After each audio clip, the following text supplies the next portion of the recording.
Coming up corona 3.0। चौंकिए मत, मैं मजाक नहीं कर रही हूँ। सच में कोरोना का तीसरा वर्जन आ गया है।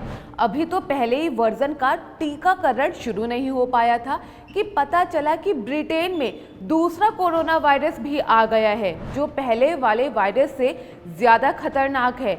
अभी उसके खतरे की जांच चल ही रही थी कि अब कोरोना का तीसरा वर्जन भी आ गया है और इसे पुराने 2 कोरोना वायरस के मुकाबले और ज़्यादा खतरनाक बताया जा रहा है। कोरोना का ये जो तीसरा वायरस है ये भी ब्रिटेन में ही मिला है, लेकिन ये ब्रिटेन पहुंचा है साउथ अफ्रीका के जरिए। इसकी पुष्टि की है British health secretary Matt Hancock ने। उन्होंने कहा है कि साउथ अफ्रीका से आए 2 लोगों में इस नए तीसरे किस्म के वायरस की पुष्टि हुई है। आशंका इस बात की है कि नया वाला वायरस पुराने वाले दोनों वायरस के मुकाबले तेजी से फैल सकता है। हालांकि अभी तक ब्रिटेन के साइंटिस्ट किसी अंतिम नतीजे तक नहीं पहुंच पाए हैं, लेकिन इस नए वायरस ने दुनिया के डॉक्टर्स और साइंटिस्ट की चिंता और बढ़ा दी है। सुनिए क्या कहना है एम्स के कम्युनिटी मेडिसिन के डॉक्टर संजय रॉय का। इस टाइप के वेरिएशन जो है आरएनए टाइप वायरस है, उसमें होते रहते हैं जितने आरएनए वायरस हैं, क्योंकि जब रिप्लिकेट करते हैं तो उनमें म्यूटेशन होते रहते हैं। तो जब तक म्यूटेशन इतना ज़्यादा ना हो जाए कि पुराना वैक्सीन जो दे रहे हैं वो इफेक्टिव ना हो, या जो नेचुरल इन्फेक्शन हो रहा है इफेक्टिव ना हो, अभी इसके लिए एविडेंस जनरेट करने की जरूरत है। तो अभी उसके लिए कोई घबराने की जरूरत हमें नहीं है। डॉक्टरों के लिए सबसे बड़ी चिंता की वजह ये है कि अभी दुनिया में कुछ ही ऐसे देश हैं जहां कोरोना वैक्सीनेशन शुरू हुआ है और ये वैक्सीनेशन भी पहले वाले कोरोना के खिलाफ है। वैक्सीन के बनने के बाद से 2 और कोरोना के स्ट्रेन सामने आए हैं। पुरानी वैक्सीन इन दोनों नए कोरोना वायरस पर कितनी कारगर साबित होगी, अभी ये देखना बाकी है। हालांकि अमेरिकी कंपनी मॉडर्ना ने पहले और दूसरे वाले कोरोना वायरस पर तो कहा है कि उसकी वैक्सीन दोनों पर ही असरदार है, लेकिन तीसरे के बारे में अभी किसी कंपनी की ओर से कोई दावा नहीं किया गया है। वहीं बात अगर भारत की करें तो यहाँ वैक्सीन की तैयारियां जोरों पर है। भारत में 28 दिसंबर को वैक्सीन की पहली खेप पहुंचने की उम्मीद है और इसी उम्मीद में दिल्ली के सीएम केजरीवाल ने कह दिया है कि उनके यहाँ पहले फेज में कुल 51 लाख लोगों को वैक्सीन लगाई जाएगी।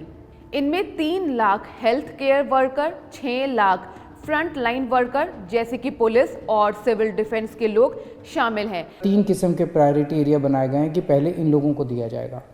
उसमें है सबसे बड़ा priority area health care worker, हमारे डॉक्टर्स, हमारे नर्सेज, पैरामेडिकल स्टाफ, ये जितने लोग हैं हेल्थ केयर वर्कर्स जो हैं उन लोगों को सबसे पहले दिया जाएगा। दिल्ली में लगभग ऐसा एस्टीमेट है कि 3 लाख के करीब हेल्थ केयर वर्कर्स हैं। दूसरा है फ्रंटलाइन वर्कर्स। फ्रंटलाइन वर्कर्स हैं जैसे पुलिस वाले हैं, जैसे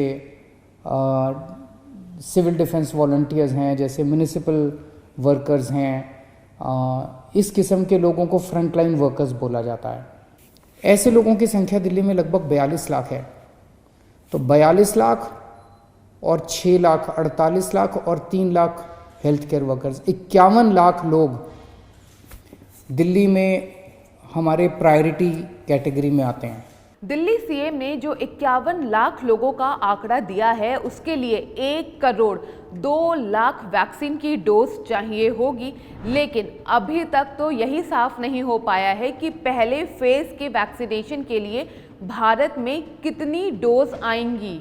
दिल्ली ने जो इस आंकड़े के जरिए अपने लिए 1 करोड़ 2 लाख डोज मांग लिया है, वहीं देश के दूसरे राज्य भी अपने अपने यहाँ वैक्सीनेशन के लिए लोगों की पहचान कर रहे हैं और बिहार तो है ही ऐसा राज्य जहाँ बीजेपी ने ही वादा कर दिया है कि वहाँ सबको फ्री में वैक्सीन मिलेगी। तो बिहार की आबादी है 12 करोड़ से भी ज़्यादा, वैक्सीन की डोज भी 24 करोड़ से ज़्यादा ही चाहिए। बंगाल में चुनाव आ रहे हैं तो वहाँ भी वैक्सीन की बात होगी ही। वहाँ की आबादी करीब 10 करोड़ है। अंदाजा लगा लीजिए कि कितनी वैक्सीन की ज़रूरत होगी। ये सारी बातें तब हो रही हैं जब अब तक भारत में किसी भी वैक्सीन को अंतिम तौर पर मंजूरी नहीं मिली है, लेकिन अब राज्य अपने अपने लिहाज से वैक्सीन की डोज की मांग करेंगे। इससे आशंका इस बात की है कि आने वाले दिनों में वैक्सीन की डोज देश का एक बड़ा सियासी मुद्दा बन सकता है। खैर, जो भी अपडेट होगा हम आपको बताएंगे। आप देखते रहिए अनकट।